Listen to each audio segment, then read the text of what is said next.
Guys, for today's video, medyo hot topic, kaya right off from the gym, dumiretso agad dito sa aking studio at sinut tong video na to.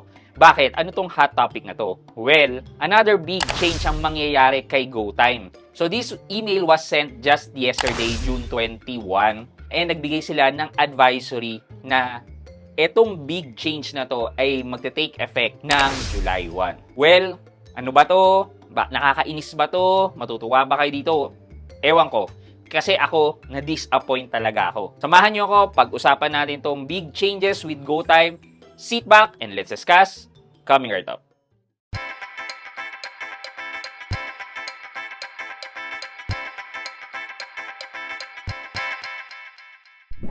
Hi guys, this is Pat and you're in Pat Quintos Review TV. So if you're new here my channel, I do reviews about personal finance na meron akong experience at ginawa ko na yan ng videos and playlists na makikita nyo dito sa taas, at kung bago ka dito sa channel ko, you may want to consider subscribing to my channel. So guys, sabi ko right out from the gym, tumakbo na ako agad dito sa studio ko to shoot this video kasi nga it's an emerging topic that would affect many customer of GoTime. If you remember kung gaano nakadami yung customer base ni GoTime, which is yan, sa sobrang dami na nilang customer because of their agile marketing and panghihimok sa mga customer, madaming kumuha talaga ng GoTime, especially the GoTime ATM. Maganda siya, di ba? Kasi nakakapag free cash in tayo anytime, kahit alas 7 na ng gabi, alas 8, as long as may makikita tayong Robinson Smart, bukas na Robinson Supermarket, makakapag-cash in tayo kaagad. Ito na nga yung big change na mangyayari this July 1. Basahin ko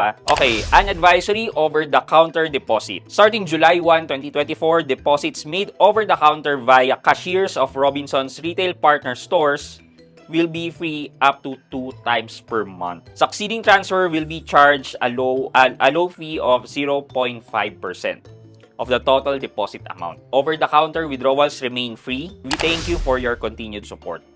Okay.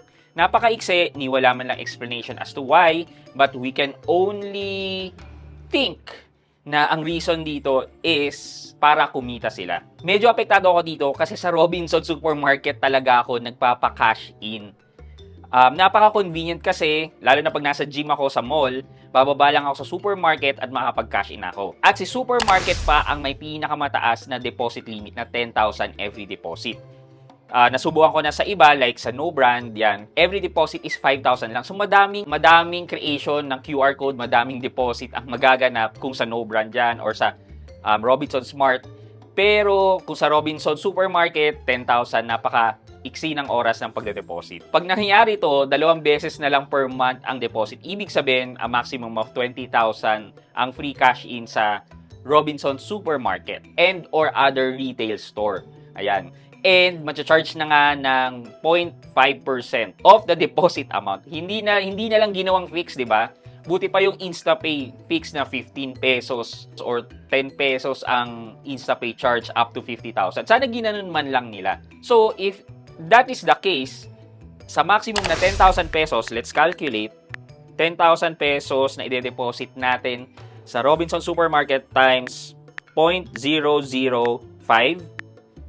that's 50 pesos.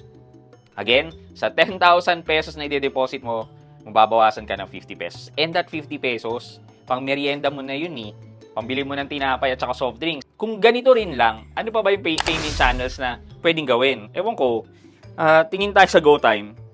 Kung meron tayong makikita. Okay.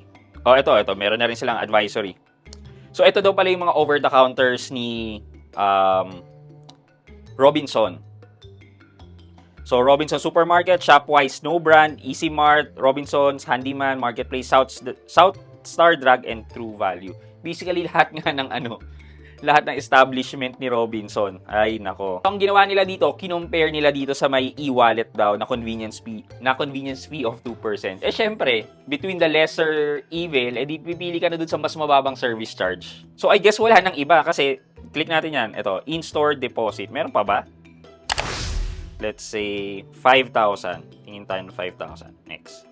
7-Eleven, hindi naman nila yun. Kaya, yung 5,000 deposit mo, merong 75 pesos fee. No fee. Robinson Supermarket. Yeah, basically wala na. Sa Robinson na lahat to eh. Okay. Kung hindi tayo sa in-store, saan tayo pwede? Deposit. Link account, online deposit. Well, ito meron din tong charge na 10 pesos. Meron din naman silang free. Meron din silang 2 free deposit. Pero after that, may charge na silang 10 pesos. And this is bank charges naman. Hindi naman to kay GoTime. Ano pa ba? Basically wala na.